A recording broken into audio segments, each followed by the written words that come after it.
administrado. Pontos relevantes, quero até voltar com o Bruno também aqui na tela para a gente continuar na nossa conversa, Daúde, mas você traz aí uma questão, acho que, né, quando a gente pensa em questões estruturantes para pensar num crescimento, inclusive do Brasil, né, estruturante, sair dessa talvez mediocridade que a gente se contenta muito ali com 3%, vamos dizer assim, né, quando se dá 3% de crescimento do PIB, e pegando só um pouco desse gancho, né, em relação a medidas, né, que precisam ser feitas pensando mais em médio e longo prazo e não, de fato, muitas vezes olhando só para esse curto prazo. A gente tem recentemente, inclusive, né, algumas falas aí do próprio Haddad, ontem mesmo, né, o próprio Haddad falando, né, ali de fato destacando muito sobre este cenário econômico, esse cenário em relação à questão do fiscal, e também destacou o crescimento do Brasil, né, muito feliz ali que o Brasil está com um crescimento econômico muito impulsionado pelo consumo. Queria entender de vocês dois, na verdade, e a gente sabe que esse é um modus operandi, né, na verdade, ali do governo do PT, de impulsionar PIB através de gastos, através de consumo. Mas entender, na verdade, de fato, a população está realmente consumindo mais ou está pagando mais caro pelos esses mesmos produtos, e aí por isso o governo está arrecadando mais, vendo ali, né, uma possibilidade de um crescimento via consumo? Estamos diante de um crescimento real ou apenas de uma inflação disfarçada com progresso, Bruno? Bom, é uma ótima pergunta. Na minha opinião, pode acontecer dos dois. O que a gente vive hoje é como se fosse você, enquanto você acelera o carro, eu puxo o freio de mão. Então, o freio de mão é os juros mais altos e você acelerando é o fiscal, ou seja, o governo gastando muito mais. O governo aumenta o salário mínimo sem o devido aumento da produtividade, injeta mais dinheiro na economia. Ele facilita o crédito, subsidia esse crédito, dando facilidade para as pessoas tomarem emprestado e se endividarem ainda mais. Vamos lembrar que lá em 2007 ou 2009, não me lembro agora direito, quando ele zerou pela primeira vez o imposto, o IPI das linhas brancas, estimulando aquele consumo, né, para as pessoas consumirem. O discurso é o mesmo. Nessa semana, ele veio falando o discurso como se estivéssemos ainda nos anos 80, 90, começo de 2000.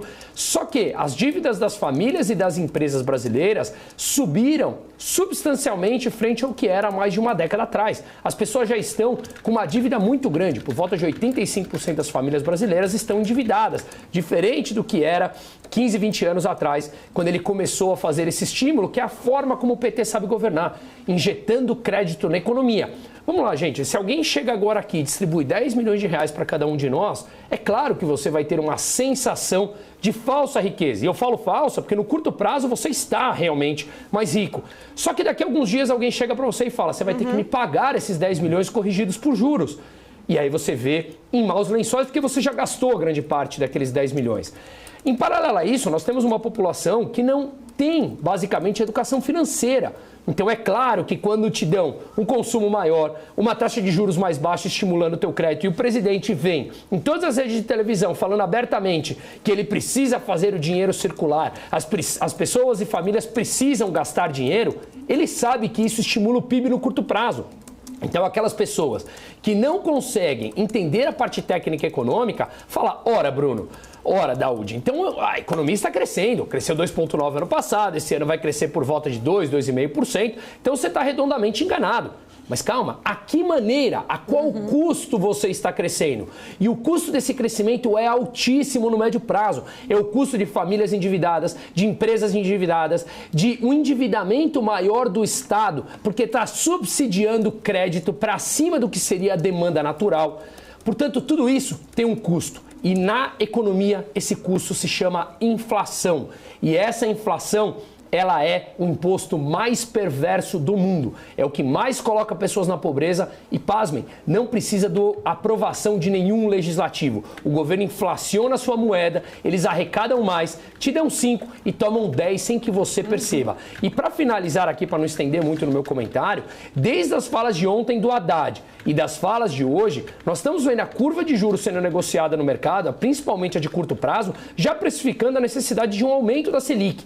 Eu, particularmente, acho que não vai acontecer, mas que está sendo precificada no mercado, está. Então, talvez o próprio mercado está sendo menos infantil e menos imaturo do que foi há tempos atrás e confirmando que os números do arcabouço fiscal são realmente inexequíveis. Quero ouvir sua opinião, Miguel Daoud, por gentileza. Eu fiquei animado com os 10 milhões que o Bruno vai nos dar, Paula, para que a gente possa investir, né? Então, a melhor saída é nós emprestarmos para o governo, né? Nós emprestarmos esse dinheiro e pagar metade dos juros. E aí a gente vai conseguir ganhar, que é o Brasil hoje. O Brasil é o paraíso dos especuladores, né? Hoje nós temos aí em torno de 700 mil ou 800, quase 1 milhão de investidores que detêm praticamente, vive dessa renda absurda, que é o país especulativo na renda fixa e não no investimento em produtividade. Mas o Bruno levantou um ponto importante, que foi no primeiro mandato, se não me engano, na transição do mandato do governo Lula, lá no passado, em que ele coloca o consumo e prioriza os empréstimos, né? Ele veio com aquela história da carteira de trabalho, vamos lá, você precisa ser registrado, por quê? Ele estimulou com o empréstimo e obrigou as pessoas, de uma certa forma, a ter registro, para tirar as pessoas da informalidade. Mas só que naquele momento, nós tínhamos uma moeda nossa valorizada, né? Então, não só o dinheiro mais fácil, como também a moeda valorizada que aumentou o poder de compra do brasileiro, nós vivemos uma situação irreal. Só que aí a base para que nós continuássemos melhorando não foi feita, porque é sempre assim, né? Você começa a fazer um plano, de repente a política exige de você que você use de populismo. Então esse é o Brasil que nós estamos vivendo, né? E hoje o governo está incentivando, evidentemente, o crédito. A nossa moeda, o que é pior ainda, está muito alta. Isso diminui o consumo, né, o poder de compra das pessoas. Vai comprar menos porque a paridade não está boa. E aí vai para frente. Agora eu faço uma pergunta para o Bruno. Posso fazer, Paula? Hein? Claro, pode fazer, fica à vontade. Vai lá, Daoud, pode perguntar para o Bruno, fica à vontade. Eu vou fazer. Não. Só colocar o Bruno aqui na tela, aqui para gente, vamos, por favor. O que o Haddad ganhou em fazer esse pronunciamento hoje da forma como você colocou? Vamos lá, Bruno, por favor. O que o Haddad ganhou, Daoud? Não, o que talvez, o Brasil ganhou... O que ele ganhou? Não, porque assim, você faz um pronunciamento, política é assim, você faz um pronunciamento, você espera alguma coisa. O que ele quis ganhar com isso? O que o Brasil ganhou foi o aumento da taxa, da curva de juros. E ele ganhou o quê? Era necessário ele fazer isso naquele momento? Ou ele podia ter dito outras coisas? Bom, na minha opinião, ele podia ter dito muitas coisas desde o começo. Eu acho que o que ele tenta ganhar é algum mínimo de credibilidade. E o problema é que as pessoas, na minha opinião, Daoud... Bom, estou olhando aqui as curvas de juros todas subindo, hein? Dos vértices mais curtos aos mais longos, todas subindo até o de janeiro 30. Na minha opinião, as pessoas, quando são impactadas com uma informação repetitiva, passam a ancorar aquilo e trabalhar como aquilo sendo uma verdade. Eu acho que é o triste momento que o Brasil está vivendo, em que o Haddad, que escreveu um livro que chama Em Defesa do Socialismo em 1998, se declarando marxista, é a última linha de esperança de um mínimo de estabilidade fiscal brasileira.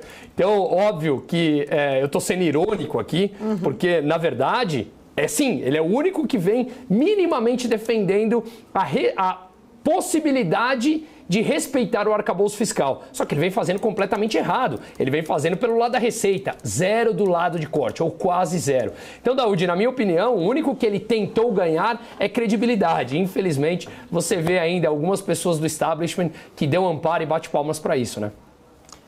Quer comentar, Daoud? Fica à vontade. Sim.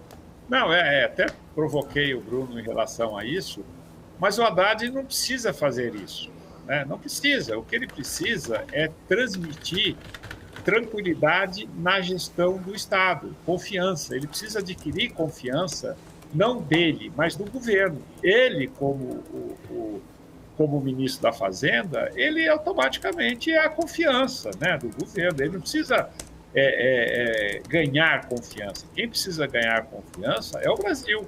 Então, desta forma, ele não faz. Então, é nesse sentido que eu advogo, né, a minha fala, em que o governo precisa entender a lógica, né, precisa entender a lógica. Ele não percebe, eu até já cheguei a comentar isso aqui, vou repetir, que o mercado como um todo é um transatlântico. Você pega hoje, tem mais de quase um quatrilhão de dólares nos mercados futuros sendo negociados. E dependem do quê? Dependem da indexação por juros, depende da indexação por dólar, depende da indexação de uma série de fatores. Essa curva de juros que o Bruno colocou, ela vai pesar onde? Na captação do governo, no dinheiro que o governo cada vez mais vai precisar. Então, isso tudo é que traz essa insegurança. Esse transatlântico, o que a gente vê aqui, da Bolsa, o dólar sobe 2% num dia, cai 2% no outro, a Bolsa sobe aqui e sobe, cai do outro jeito, é a marolinha desse transatlântico. O que a gente não pode, o que a gente tem que fazer é segurar, né, essas marolas desses transatlânticos. É coisa que eles não entendem, eles querem resultado imediato. Eles estão falando para uma população em que vai deixá-los no poder, né? E para tirar um governo como Lula do poder, vai ser difícil, porque ele tem 70 milhões de brasileiros embaixo das suas asas na rede de proteção social. Agora, pelo menos ele poderia entender a lógica do mercado e levar esse Brasil para frente, porque nós não precisamos ter 70 milhões de pessoas na rede de proteção social. Quanto menos nós tivermos gerando emprego e renda com consistência, melhor será para o país. Mas, infelizmente, né, como já dizia, vou aqui citar, vocês conhecem, Antônio Gramsci, ele dizia, se você quer se perpetuar no poder, você muda a população. E é o que ele está fazendo. Ele está mudando a população, deixando a população dependente do Estado. E daí para frente fica difícil, né, você analisar as contas do governo, porque não é o objetivo deles. Eles sabem o que estão fazendo. O poder é uma coisa terrível. Ele muda as pessoas de tal forma que eles não têm nenhum pingo de humanidade, de coração voltado para o brasileiro que hoje sofre, que mora em situação miserável, que eu estava vendo outro dia, as crianças indígenas, Yanomamis, aumentou o número de crianças com desnutrição. Com todo o plano do governo aumentou. Então, na realidade, eles não estão preocupados com o Brasil, estão preocupados apenas com a gestão do Estado, de forma que eles possam se perpetuar no poder. Miguel Daoud, quero pegar esse último gancho